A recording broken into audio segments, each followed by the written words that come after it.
This is the Everything Weight Loss podcast with Shari Ware, where we talk about everything, all things, anything to do with weight loss, health, and wellness. So today I'm talking to Ellen Lucas from Well Power Solutions Bridal, who, after struggling for almost a decade, so a long time, with a sudden onset immune system disorder, Ellen was introduced to a path to living a healthy and balanced life that she is passionate about sharing with others, which is really good because I'm passionate about too, which is why we're doing this episode today. Through a health program, which is fully backed by science that anyone can follow, she now helps people readjust their thinking around nutrition and how to give your body what it needs to be optimally healthy. All of that absolutely resonates with me, so I'm really excited to get into this episode today with you. But first of all, Ellen, welcome to the show. Thank you for joining me. Thank you, Shari. Awesome. So the very first question I'm going to ask you, because I feel that it's really important, everybody has a story and it usually is why they do what they do, and we have touched on that in the introduction. So tell us more. What is the story? What happened? And why do you do what you do? Okay, so probably about 16, 17 years ago now, I had a sudden onset immune system disorder. So it was basically Christmas Eve, and I had been rushing around working, and I thought, okay, and my prep, for Christmas, I'll have a little nap on the couch and then I can keep going. And when I woke up, my lip had started to swell. So I'm like, okay, this is a little bit weird. So I kept going, and by the time I woke up Christmas morning, my lip was literally the size of a plate. Oh, wow. I went to the emergency, and they basically just said, look, nothing's ever happened to you like this before. And I said, no. So they just gave me some antihistamines and sent me home and said, it should resolve itself, which it did. But then it just kept on happening. So I eventually got in to see a specialist, and they diagnosed me with a condition called chronic idiopathic urticaria and angioedema, which basically means you swell up randomly for no apparent reason, and you've got itchy hives all over your body. Oh. So that was the start of it, and it took like 3 months of not knowing what was going on with me to actually get that diagnosis, to get into the system and get that diagnosis. So fortunately, by that stage, I had enough, and just getting the diagnosis was a relief. Like, there's a name for this. If there's a name for it, they've come across it before. Yeah. So, so I went on medication, went on antihistamines 2-3 times a day, depending on how good or bad a day I was having. And they basically said to me, look, it's idiopathic. We don't know what's caused it, but because you've had it for longer than 6 weeks, it's now chronic. So you will probably have this for life. And I by the time I got over that, I kind of went, that's not really acceptable to me. And I don't believe that my body is supposed to do this long term. Yeah. So I started on a journey. I tried anything and everything. I was ordering colloidal silver from the States. Yeah. I was doing kinesiology-based allergy testing. I was doing elimination diets. I was boiling Chinese herbs on the stove 3 or 4 times a week for about 6 months.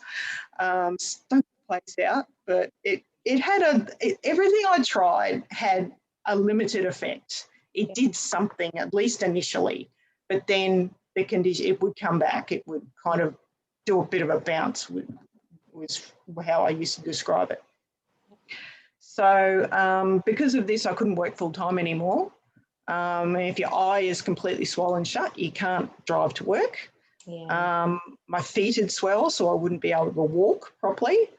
So I couldn't work full time anymore. I had to give up full time work. There was no way I could continue to do that, and I'd well and truly gone past my sick leave. Yeah. So so I ended up having to give up full-time work, and we started looking for other ways for me to be able to contribute to the household, given this, at least on a timed basis, so I could dose myself up with antihistamine, so hopefully I wouldn't have a major thing and I could go and do what I needed to do.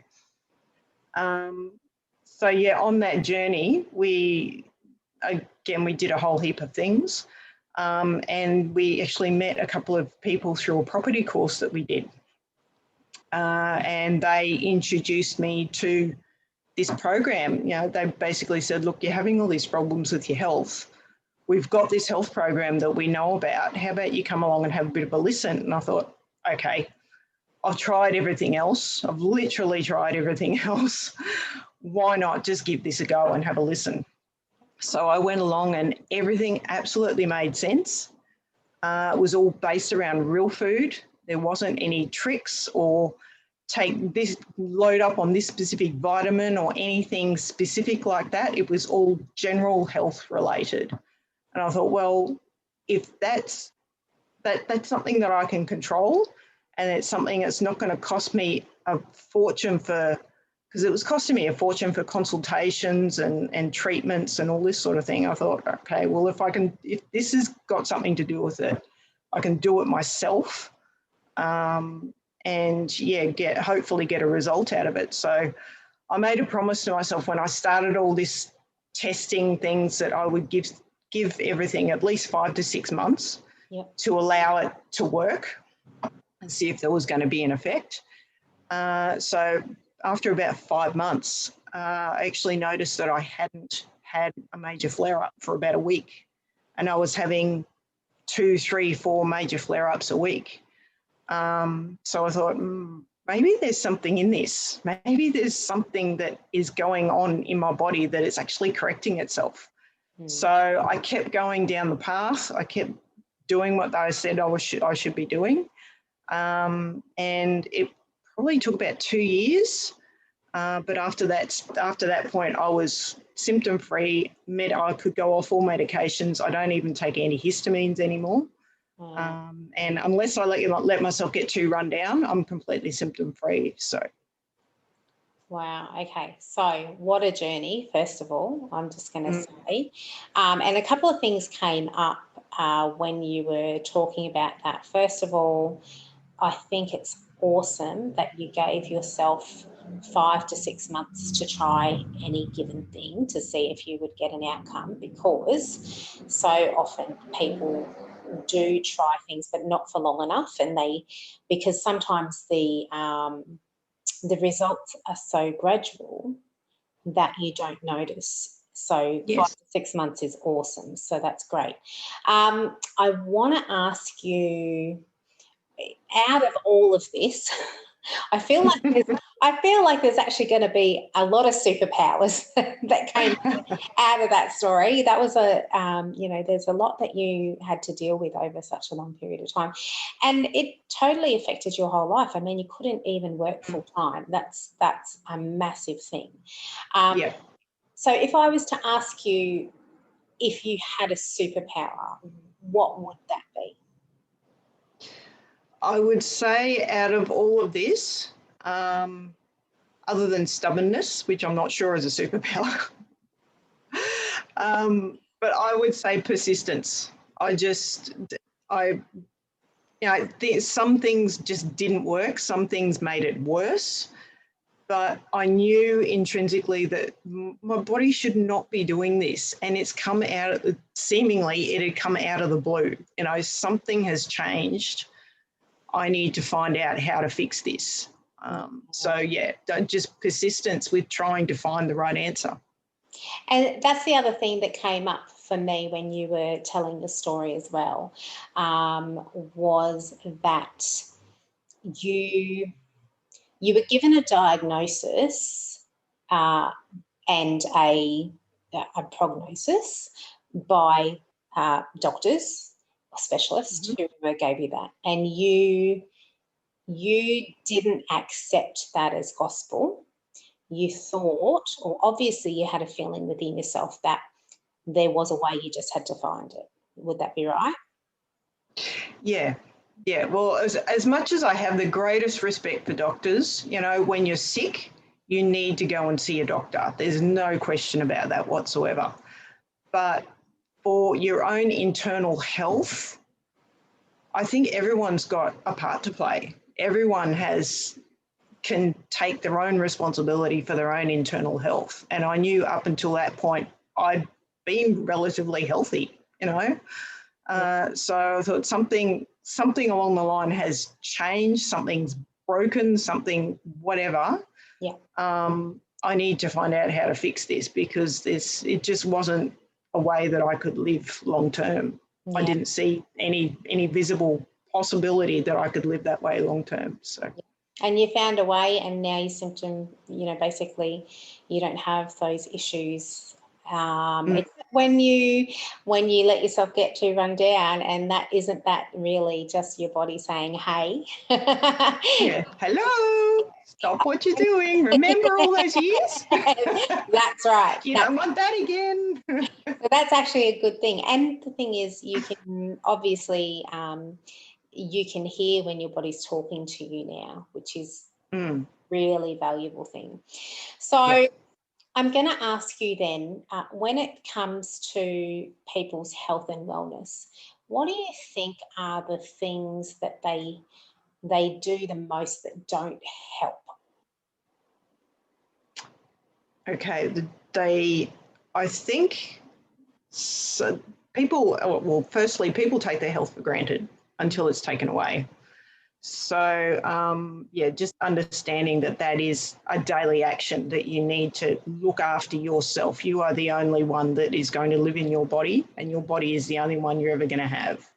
So making sure that is looked after first and foremost, because if you're not well, you can't look after others. You know, especially women, we look after everyone around us. But if we're not healthy, we can't do that. Yeah. So that would be the first thing I would say,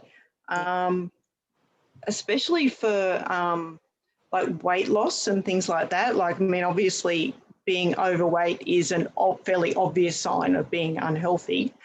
But I think people take the easy road far too quickly. For a long-term lifestyle change, they try and do it the easy way. And look, there's many ways to skin a cat. You can lose weight by doing any number of strange and weird and wonderful things, but whether it's actually going to stick so that you don't have to keep doing it is probably one of the biggest mistakes I see people actually make. And is it healthy? Yeah. That's the other thing. So many people, because they're focused on that number on the scales, they do things that, they're very focused on that number on the scales going down. So they'll do things that they think, oh, it's okay, but it actually isn't in the long term. It's not healthy. So what's really important? But we lose sight of that sometimes. I know I definitely did on my journey at the beginning. So. Yeah, and most people do, because it's an obvious thing to look at. You know, oh, I'm overweight, I need to get that number down. Yeah. So that's just the packaging. That's just the packaging around the problem. It's not the actual problem. That's right. It's just a symptom. That's what I say. The weight is just a symptom of a deeper issue. So, okay. So what would be the steps that they need to take for their best health and wellness? And what would be the one big action step that, if they're listening to this episode, I always like to give people one thing that they can walk away with and know that if they implement that it's going to help them. Yeah. I'd say, first and foremost, you need to understand why you want to go on a health journey. What do you want that end result to look like? And what do you want to be able to do that you can't do now?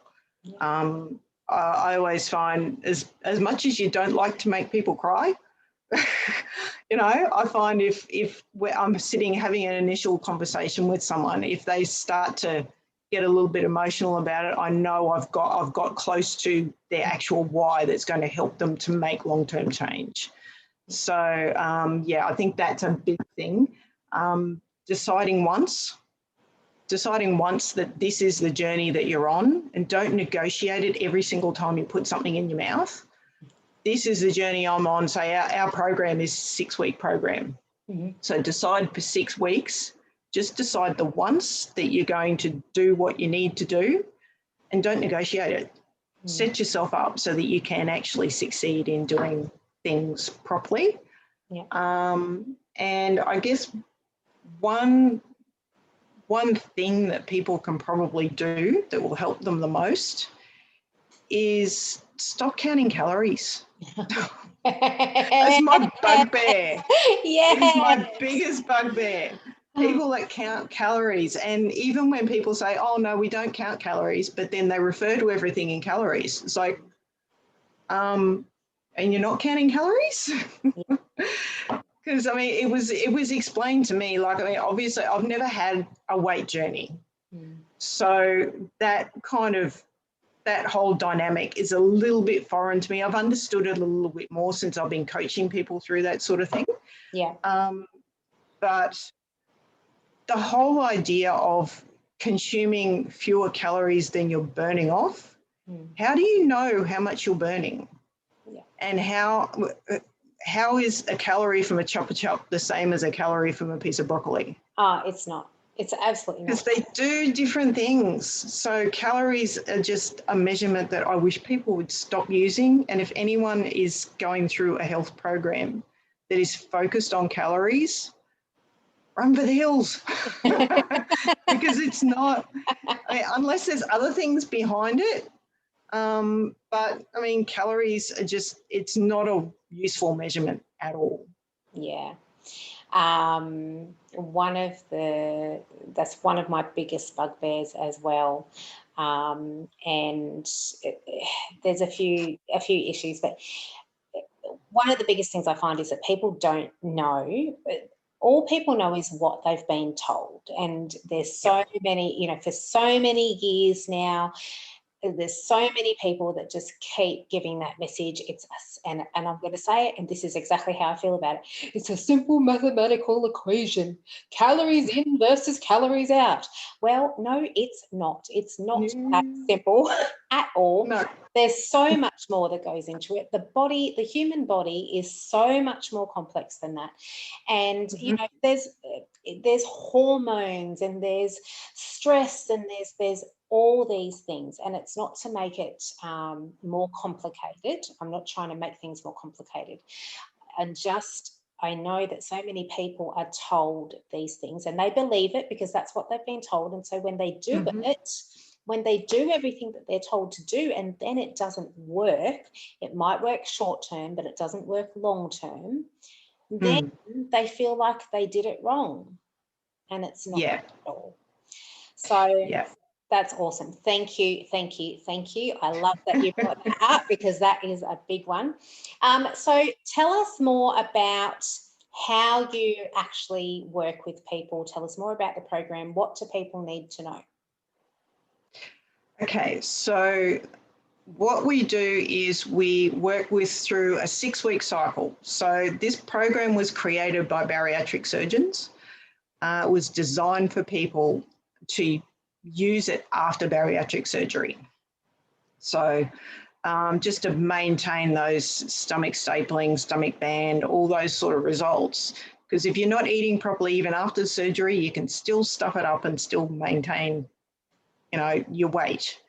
So and one of the biggest things as well, just to make that point a bit clearer, is that bariatric surgery, it means in effect that you can't eat quantity of food, right? So you can only eat a very small quantity of food, and that means that to be able to get the nutrition that you need in that small quantity of food, you need to be even more careful about what you eat. Is that correct? Yes, that's correct. Awesome. Yeah. So don't fill yourself up on the stuff that's not going to give you nutrition because you're not going to have the space to put in the stuff that does. Yeah. So, what they actually did was they used the program on a few patients before surgery. Yep. A couple of the doctors said, hey, let's just try this and see what happens. And they completely negated the need for the surgery. They didn't need the surgery after they had been eating this way for a certain amount of time. I love that. So, yeah. So, you know, eat properly and avoid the knife. But that's the thing. Obviously, it sounds like it's something that you can continue. You learn how to do it, and then you continue it as a lifestyle change. Yes, yes. So the 6-week program, it is pretty much a standard program, but those that have worked through it with people for a bit of time, we can tweak it a little bit for whatever people's goals are. So yeah, it's a case of getting your plate of food correct for nutrition. And people initially, when they first look at the program, I did it myself. You sort of look at the program and go, oh, I feel very limited. I feel like I'm going to be eating tuna and salad for the rest of my life. But once you get your head around what that means, because we work with food groups, we don't work with, you must eat this meal, you must eat that meal. We work with food groups. So if you're eating a serve of protein, that serve of protein could be some chicken, it could be some steak, it could be vegetarian proteins, it could be, you know, any number of things, but it fills that protein need for your body. Yeah. So we work with the actual nutrients and how food is made up. And through that journey, people actually learn how to build that plate of food.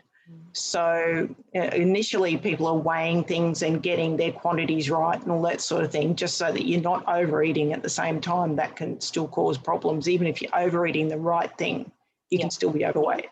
Yeah. So people are weighing things and things like that initially, but eventually you get to a point where you can eyeball it. You can say, okay, that's the right amount, sort of thing. So, and then their mind opens up. So once they've been doing this for a little while, you start to understand that you don't always have to have a salad. You can tweak it. You can do this. You can do that. And as long as all the groups are there, it's fine. So, yeah.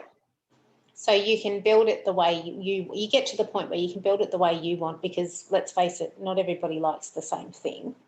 We all like to eat differently. So it gives you variety and choice, I guess. Yes. And building around nutrition instead of, you know, you must have breakfast. Okay, well, breakfast could look like this. It could look like this. Yeah. Your choice. As long as it's got this and this and this element in it, it's fine. Yeah, awesome. That gives people a lot of power, doesn't it? Yes. Which in a lot of cases, people feel like their power's been taken away. So that's really good. Yeah, and people look at what they can't have. Yes. As opposed to looking at, I can have this. That's where the mindset is so important. That perspective of, oh, I can't have that, as opposed to I'm choosing to have this because I know that it's great for my body, or however you need to phrase it so that it feels better. Because when you feel good about something, it's so much easier to do it. So a question that I wanted to ask was, what kinds of people do you work with?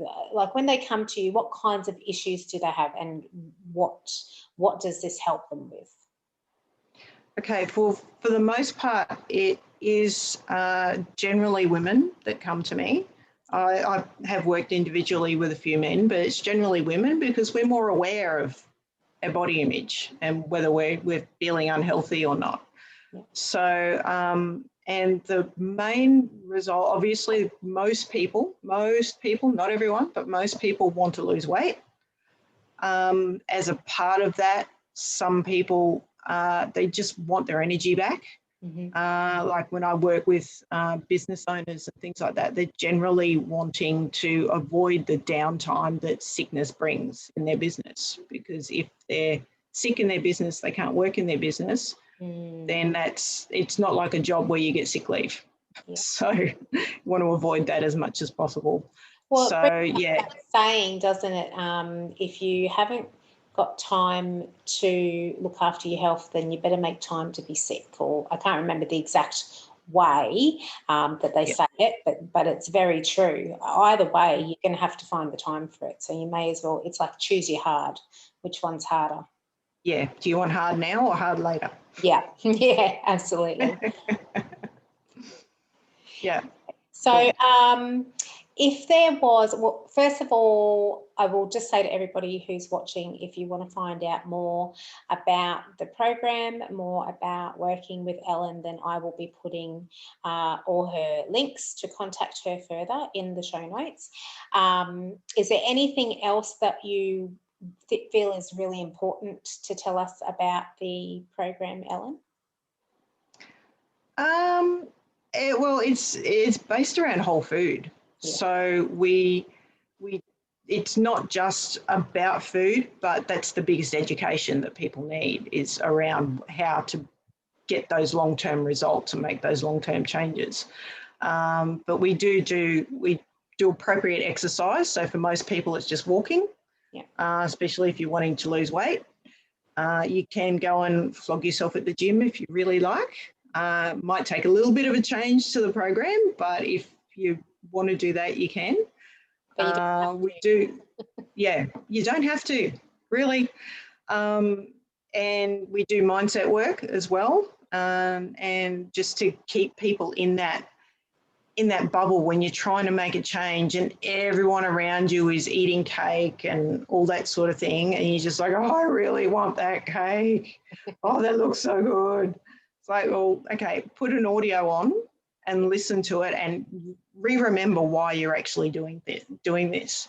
And because we work with nutrition, we have whole food supplements as well that bridge that gap between what you can get from food, which is essentially minimum nutrition, is what, if you're eating properly, you're getting minimum nutrition that staves off scurvy.